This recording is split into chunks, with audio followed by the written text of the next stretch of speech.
The One I Love could have been a really great film if we remove about half an hour of boring padding. The first, let's say, 40 minutes or so are very, very strong. And then it just started to get repetitive and mundane. And then the last 5 minutes were actually pretty good. I won't spoil it by telling you how it ends. But if, for some reason, like me, you started watching it, but then you decided actually this is boring, it's pointless, it's repetitive, I would agree with you.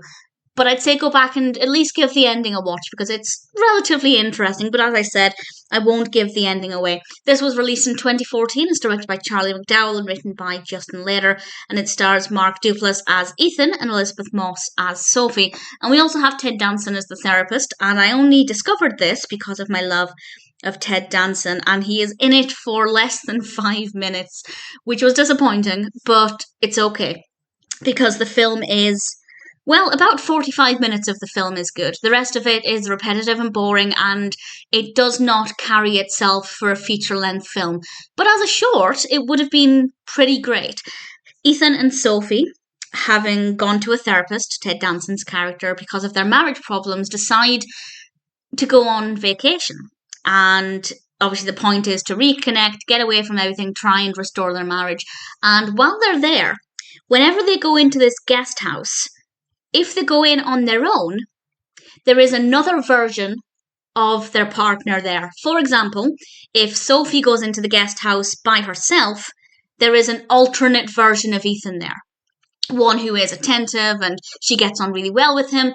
If Ethan goes in on his own, there is a version of Sophie there who he gets on very well with. And it's basically the positive aspects of their marriage.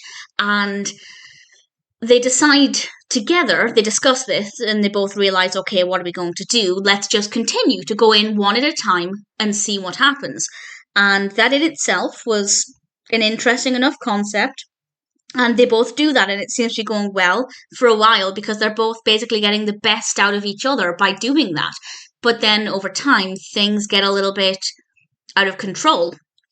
And it's unclear where it's going. And as I said, the actual final 5 minutes or so were actually pretty decent. But from about 40 minutes until towards the end, it's very boring.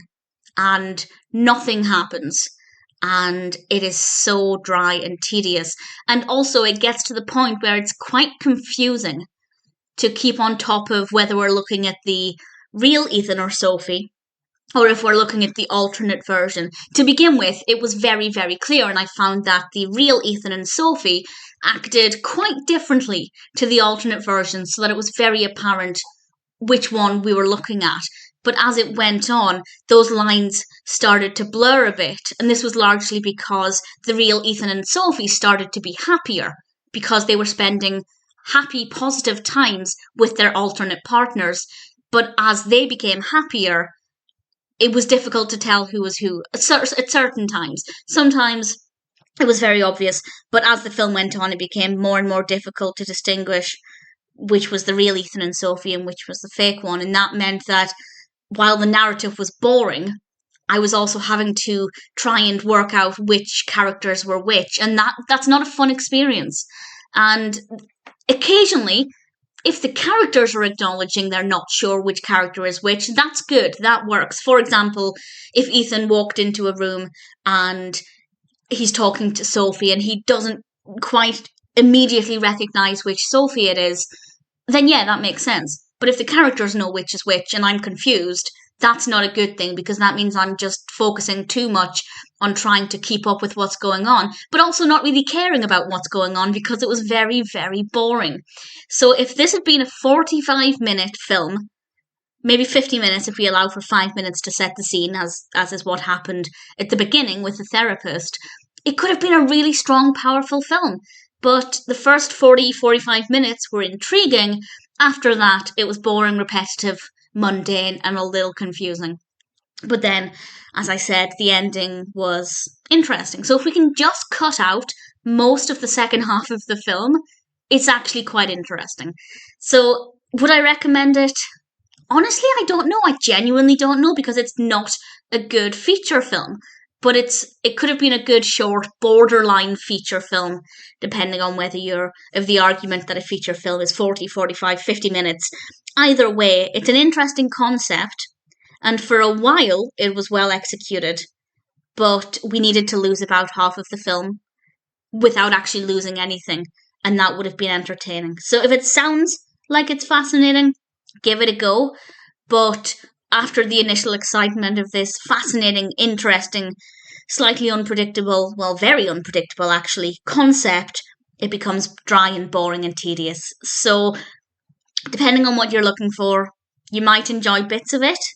I'd be very surprised if you enjoyed all of it, but it's not too bad. It's not amazing. I don't understand the really high praising reviews that are out there because for about 40 minutes I was bored out of my mind. But the rest of it, very, very good.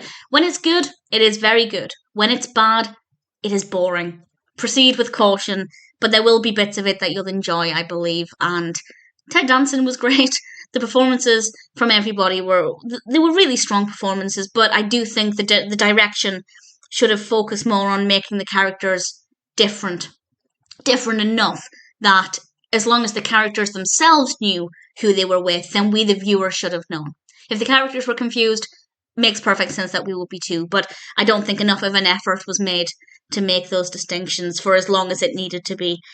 So definitely a lot of room for improvement. We could throw out half of this film and not lose anything, but it's interesting enough that if it sounds like it would appeal to you, then maybe it's worth checking out.